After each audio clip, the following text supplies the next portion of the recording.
She knelt at the center of the arena, thousands of wolves circling her in silence. The same broken girl they had dragged into the forbidden forest and left to bleed beneath the ancient cliffs. Certain she would never be found, they had come to watch the most feared alpha alive finish what her own pack had started, the Alpha King, a man who had never bowed, never smiled, never once chosen a mate. He stepped toward her, and then in front of every kingdom that had ever feared him, he knelt and called her his queen. To understand how a girl they left to die became the queen no kingdom could ever touch, you have to go all the way back to the day she was born, the day they called her Curse. The night Liora Vane came into the world, the moon vanished behind a wall of storm cloud. It did not return until dawn. In the Blackthorn Pack, where the lands of Hollowmere read the moon like scripture, there was only one meaning to a moonless birth, a cursed child, a daughter the goddess herself had turned her face from. Her mother did not survive the night. Her father, once a respected warrior of the Vane line, lost his rank within a season. He drank himself into a quiet, ruined silence, until one winter he simply stopped waking. By the time Liora was old enough to understand the word orphan, she already understood something colder, burden. She grew up in the back rooms of her uncle's household, scrubbing floors her step-sister Daria walked across in silk. She ate what was left when the table was cleared. The pack children learned early that there was no cost to cruelty when it came to her, that a shove, a sneer, a stone thrown at the cursed girl would earn them laughter instead of punishment, and so they threw them. But Liora was kind in the way that only the truly unloved can be. She fed the old wolves at the edge of the territory who had been forgotten by their own families. She knew which herbs eased a fever and gave them away for nothing. She moved through Hollowmere like a ghost who still, somehow, refused to stop being gentle. There was only one mite in all of it. Kale, the future alpha of Blackthorn, broad-shouldered and golden, the boy the entire pack already loved. When they were young, he had once stepped between her and a circle of jeering pups and told them to leave her be. Liora had carried that single act of mercy for 10 years like a coal she would not let go cold. She told herself a story about it. She told herself that on the night of the mate ceremony, when the goddess revealed who belonged to whom, the moon that had cursed her would finally explain itself. She was so certain she was meant for him. That was the cruelest part. She walked toward her own humiliation, believing it was destiny. The mate ceremony fell on the first full moon after her 18th birthday. For weeks Hollowmere prepared. Lanterns strung between the pines. The old accord of the 3 moons read aloud. The pact their ancestors had sealed 200 winters past, so that no pack would ever again be left without its goddess-chosen bonds. Every wolf who turned 18 that year would stand in the clearing beneath the heartwood and wait to feel the pull, the bond. The moment the goddess named your mate and your whole life rearranged itself around a single person. Liora had one dress that was not torn. She mended it by candlelight. She did not let herself hope out loud, because hope spoken in that house was something to be punished.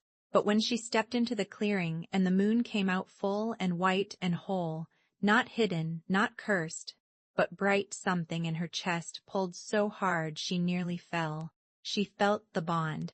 She felt it ignite like a struck match, warm and certain, aimed straight at Kale, and Kale felt it too. She saw it cross his face, the shock, the recognition, the impossible truth of it. For one suspended heartbeat, the cursed girl and the golden heir stood bound by something neither of them could deny. Then Kale's eyes moved past her, to the pack watching, to his father, the Alpha, to the rows of faces that had spent 18 years agreeing she was nothing. And Liora watched him make a choice. No, he said, loud enough for everyone. Not her. The word landed like a blade. She felt the bond she had only just touched begin to tear. The pain of a rejected mate is not a feeling the body has words for. It is bone deep. A wrongness. As if the moon itself had been ripped out of the sky inside her chest. I, Kyle of Blackthorn, he said, and his voice did not shake. Reject Liora Vane as my mate and my equal. The goddess made a mistake. I will not bind the future of this pack to a curse. Someone laughed first, then it spread, a low ripple of cruel relief moving through the clearing, because of course, the goddess had been testing them. Of course the heir would never truly be tied to the vain girl. Daria was laughing, the elders were nodding. And then Kale reached out his hand and drew forward Cassia, the lovely daughter of a high-ranking line. He named her his chosen instead there, in the same breath. In front of all of them, Liora did not cry out. She wanted that on the record of her own heart. Later, she stood in a dress she had mended by candlelight with the bond burning out of her like a dying ember. And she did not give them the sound they were waiting for. Take the cursed thing home, the Alpha said, already turning away. She's spoiled the night enough. She thought that was the bottom. She thought nothing could be worse than standing rejected beneath a full moon, while the boy she loved chose another woman and the whole world laughed. She was wrong. Rejection was only the door. What waited on the other side of it was the betrayal. It was Tessa who came to her 3 nights later. Tessa, the one friend she had, the girl who had shared her bread and sworn that whatever the pack believed, she would never leave. Tessa came with tears in her eyes. The elders want to speak with you, she said, quietly, to make things right. And Liora, who had been starved her whole life for the smallest scrap of being wanted, believed her. They were waiting at the tree line. In the dark, the elders, her uncle, Daria, arms crossed and unbothered, and Kale was there too. And that was how she knew it was bad. There's an old way, Elder Marrow said, to lift a curse from a pack. The forbidden forest takes what doesn't belong to us. Under the ancient cliffs, the goddess will decide what to do with you. You can't, Liora whispered. The Accord forbids. The Accord protects pack members, her uncle said, and you were never truly one of us. She looked at Tessa then, at the friend who would not meet her eyes. At Kale, who had felt the bond the same as she had, who knew, and said nothing. They bound her wrists. They walked her past the boundary stones into the territory. No blackthorn wolf was permitted to enter. Deep into the forbidden forest where the trees grew wrong and the air went cold, and at the base of the ancient cliffs where the rock rose black and sheer toward a sliver of moon they left her, bound, alone, certain she would not be found. For what it's worth, Tessa said, the last to go. I'm sorry. It was not worth anything. Liora knelt in the dark beneath the cliffs and listened to the footsteps of everyone she had ever known walk away from her. And she understood at last that there had never been a mistake. The moon had not cursed her. The pack had simply decided, the day she was born, what she would be allowed to become. And that was nothing. She closed her eyes. The cold came up through the stone, and somewhere far off, beyond the borders of every map Blackthorn had ever taught her, something in the dark turned its head, because the forbidden forest did not belong to the goddess. It belonged to him. They did not speak his name in Hollowmere above a whisper. The Alpha King, sovereign of the Iron Crown territories, master of Nightspire, the wolf whose name mothers used to quiet their pup. He had united kingdoms that had warred for 1,000 years, and he had done it without ever once bowing his head, not to a council, not to a rival throne, not to the goddess herself. He had never been seen to smile, and in all his long-feared reign, he had never chosen a mate, never bonded, never let a single soul close enough to matter. Whole kingdoms had offered him their finest daughters. He had sent them all home. His patrol found her near dawn, a column of his warriors crossing the deep forest on the border road. Garrick, his second, saw her first, a small bound figure crumpled at the foot of the cliff, half frozen, more dead than alive. Blackthorn cast off, Garrick said, reading the colors on her ruined dress. They've dumped her on our land. Leave her. It isn't our concern, and the cold will finish it by midday. The king had not spoken the entire patrol. He rode forward now, and the great black wolves of his guard went silent around him. He looked down at the broken girl in the frost for a long, long moment. The wind shifted, and the king went very still. There was a scent on her, Beneath the blood and the cold and the fear a scent like moonflower and silver frost. Faint. Almost gone. But old. Older than she should be. A scent he had read about once in records his kingdom had buried, and never thought to smell in a living throat. Bring her, he said. 2 words. No one questioned them. Liora woke into warmth. Her first thought was that she was dead. Her second was terror. Because if she was not dead, then she had been found. And being found had never once in her life meant safety. She came up gasping in a bed too soft to be real, in a stone chamber lit gold by firelight, and there was a figure seated across the room in the dark watching her. She knew without being told exactly who he was. She scrambled back against the headboard. Please, she got out. Whatever you mean to do, Jess. You're safe. His voice was low, unhurried, the kind of voice that had never needed to be raised to be obeyed. No one here will touch you. She did not believe him. Of course she didn't. She flinched from the servant who brought broth. She slept in snatches with her back to the wall. She waited for the cruelty she had been taught was the price of every kindness, and it did not come. What came instead was small, and strange, and unbearable. A fur cloak left folded at the foot of her bed when the nights turned cold. The terrified girl moved to a chamber where the door locked from the inside her side. A guard who turned a beggar away from the gate one morning was reassigned by nightfall, and Liora understood, slowly, that the king had heard how the man spoke to her in passing, and would not have it. He rarely spoke. He never explained. But he was always, somehow, between her and the next cold thing the world meant to do to her. The audience of her own heart, which had survived 18 years of being unwanted, did not know what to do with this. It began, against every instinct she had, to soften. What she did not know, what she could not yet see, was the way the Alpha King watched her when she thought herself unobserved. Not with the appetite of a captor, with the careful, disbelieving attention of a man checking a thing against a memory. He had pulled the buried records from the vaults of Nightspire. He had read them by candlelight 3 nights running. And on the 4th night, when Liora slept at last without flinching and the moon rose full over the spires, the king stood in her doorway and watched a faint silver light move beneath her skin, moving the way nothing in his 1,000-mile kingdom had moved in 300 years. And the breath went out of the most feared wolf alive, because the girl her pack had thrown away as a curse was not cursed at all. She was the one thing every kingdom on the map had spent generations praying would never wake again. For 3 nights the Alpha King said nothing of what he had seen. He let Liora heal. Let her learn the rhythm of Nightspire. Let her stop flinching at the sound of footsteps in the hall. And then, on a morning when frost laced the great windows of the keep, he brought her down into the vaults himself, and showed her the truth. Her own pack had been too afraid to name.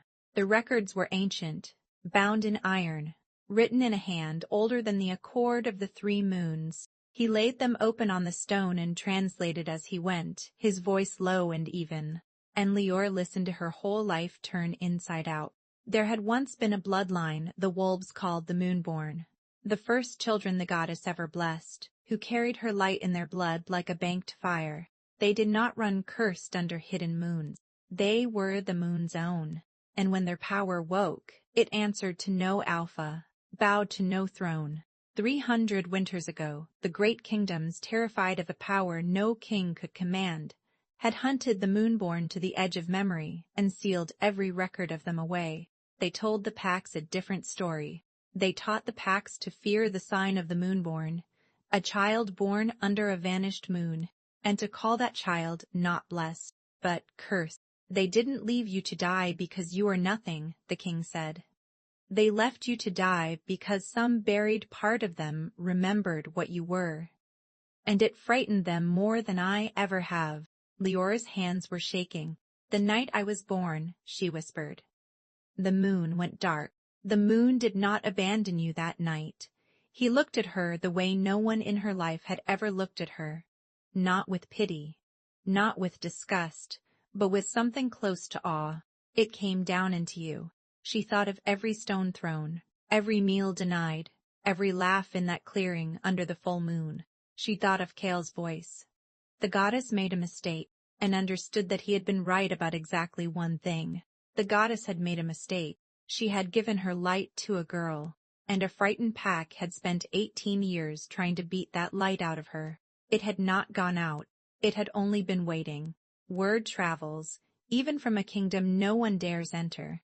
By the turn of the season, the rumor had crawled back to Hollowmere that the cursed Fane girl had not died beneath the ancient cliffs, that the Alpha King himself had taken her into Nightspire, that she walked his halls not as a prisoner, but as something the most feared wolf alive guarded like a relic, and the Blackthorn pack, which had been so certain of what she was worth, began to do the math of its own mistake. It was the old Alpha who understood first. He had buried the Moonborn records the way every Alpha before him had, passing the fear down without the truth. But he knew the shape of what he'd thrown away the moment the rumors named it. A Moonborn, bonded to the Iron Crown throne, a power no kingdom could touch, and his pack had handed it to the one wolf strong enough to wield it, after spitting on it for 18 years. Kale came apart in a different way. The bond he had torn in front of the whole pack had not died cleanly. A rejected bond never does. And now he understood that he had felt the truest thing the goddess had ever offered him, and called it a curse to keep his standing. He began to ride the border roads at night, toward Iron Crown territory he had no right to enter.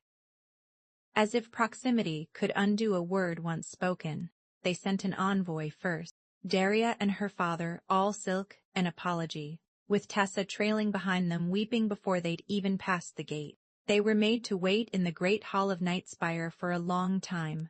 When Liora finally came down the stair, she came in a gown the color of moonlight, with the king's guard at her back, and she watched her stepsister's practiced tears falter at the sight of her. "Sister," Daria began. "Laura, there's been such a terrible—" "You let them bind my wrists," Liora said quietly. Tessa broke. "I was afraid they would have done it to me, too. I'm so sorry. You said that already." Leora's voice did not rise. "Under the cliffs. The last thing you said before you walked away. It wasn't worth anything then, either." Her uncle stepped forward with the smooth desperation of a man who has lost something valuable and only just learned its price. "Whatever was done, it was the pack's decision, not ours alone. Come home. Your place, your true place has always been with your blood. My blood died in a back room while you walked across the floors I scrubbed." She let the silence sit. "I have no family in Hollowmere. I buried that idea under the cliffs with everything else you left there." Behind her, the Alpha King had not said one word. He did not have to. His silence filled the hall like cold water, and the envoy from Blackthorn left it the way the guilty always leave, quickly and without the thing they came for. But Blackthorn was a small enemy, and Leora's existence had stirred far larger ones. The Moonborn were not feared by one pack. They were feared by every throne on the map. And the moment word spread that one had woken inside the Iron Crown, the great kingdoms remembered 3 centuries of careful, buried terror all at once. The Council of Allied Territories sent their demand to Nightspire on iron-sealed parchment, and it was not a request. Return the Moonborn to the custody of the joined kingdoms, or be judged in breach of the 1,000-year peace. The king read it once in the council chamber, his lords arrayed around the long table, and set it down. "They mean war," his eldest lord said carefully. 3 kingdoms, perhaps 4, over one girl. "Sire, no throne is worth this. Give her to the council. Let them cage what they fear, and keep your kingdom whole." For a moment the Alpha King said nothing, and Liora, standing at the edge of the chamber where she had not been sent away, felt her heart go to ice. She knew this part. She had lived this part her whole life. The moment the people around her weighed her worth and found it cheaper than their comfort, she braced for it the way she had braced for everything. The king rose from his seat. When her own pack decided what she was worth, he said, "They had her at her weakest. Bound. Bleeding. 18 years old and certain no one in the world would come. They looked at her in that state and called her worthless, and they left her under the cliffs to make it true. He set both hands on the iron table. I found her in exactly that state, the same broken girl, the same frost. He looked down the length of the chamber, at every lord who had counseled surrender. And I will tell you what the difference is between Blackthorn and this throne. He straightened. She was worthless when they abandoned her. She became priceless the moment I chose her. And I do not unchoose. No one at the table breathed. Send the council my answer, the king said. I will not return her. If they want the Moonborn, they may come to Nightspire and ask her themselves. It was the old Alpha of Blackthorn in the end, who forced the reckoning, shamed before the council. Desperate to prove he could recover what his own pack had thrown away, he invoked the oldest law remaining to him. The Accord of the Three Moons. The same pact his elders had twisted to justify leaving her under the cliff. He challenged the Iron Crown's claim by right of trial, a summit before the joined kingdoms, with the Moonborn's fate as the prize. He expected the king to answer the challenge himself. He expected to lose a duel to the most feared wolf alive and walk away having at least made his case before the thrones. He did not expect Liora to step forward and answer it in the king's place. The summit was held in the great stone arena beneath the spires of Nightspire, and they came from every kingdom that had ever feared the name on that throne. Thousands of wolves wringing the tears in silence. The Council of Thrones seated high. The Blackthorn pack gathered below with Kale Pale among them and Daria's family, small and afraid in the crowd. They had come, many of them, half believing they would watch the king destroy the upstart who had cost them so much. They had come to see the cursed girl finally finished. She walked out alone to the center of the arena. The same girl they had dragged through the forbidden forest. The same girl they had left to bleed beneath the ancient cliffs. Certain she would never be found, the old Alpha of Blackthorn faced her across the stone, and to his credit, he hesitated, because he could smell it now. Moonflower and silver frost, rising off her the way it had risen faint and half dead under the cliff, and now it poured off her like cold light. Liora, he said, you don't have to do this, come home. All is forgiven. You keep saying that word, she answered. Her voice carried to the highest tier without effort. Forgiven. As if the wrong was ever mine to be pardoned for. She raised her eyes to the moon hanging full and white above the arena. The same moon they had taught her to fear, and she let it answer. The light came up through her the way it had moved beneath her sleeping skin in Nightspire, only now she did not hide it. It rose off her in a tide of silver, filling the arena. And 300 years of buried terror in every watching throne came true at once. The old Alpha staggered back. The thrones rose from their seats, and every wolf who had ever called her cursed finally understood what they had thrown away beneath the cliffs. Not a curse, but the goddess's own light. In a girl they had decided was nothing before she ever drew breath, she did not strike the old Alpha down. She had been taught cruelty her whole life and had chosen somehow not to learn it. She only let them see her, fully, undeniably, and let the scene be the verdict. The old Alpha of Blackthorn went to his knees on the stone, and then, in a slow and terrible wave across the tiers, the rest of them followed, the pack that had bound her wrists, the elders who had named her a curse, the family that had let her starve. Daria knelt weeping.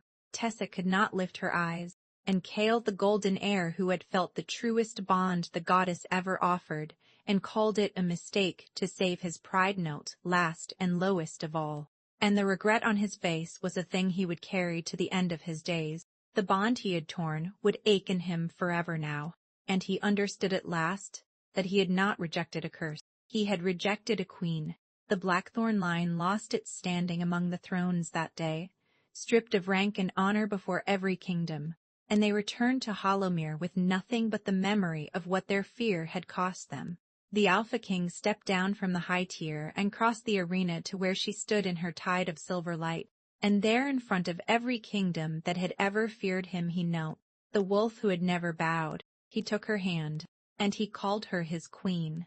The man who had bent no knee to any throne or council or goddess, bent it, freely, to the girl the world had thrown away. And Liora Vane, who had knelt alone and bleeding under the ancient cliffs, certain no one would ever come, reached down and raised the most feared wolf alive back to his feet, because she had learned beneath those cliffs exactly what it cost to be left kneeling, and she would not leave him there. The girl they left to die became the queen no kingdom could ever touch. So tell me, did the pack that bound her wrists and left her beneath the cliffs deserve to lose everything they finally understood they'd thrown away? Do you think Kale will ever stop feeling that torn bond? Let me know in the comments. I read everyone. And if this tale of rejection, betrayal, and a true fated mate moved you, hit that like button, share it with your pack, and subscribe for more stories of wronged hearts and the love that finally makes the world answer for it. Your next story is already waiting.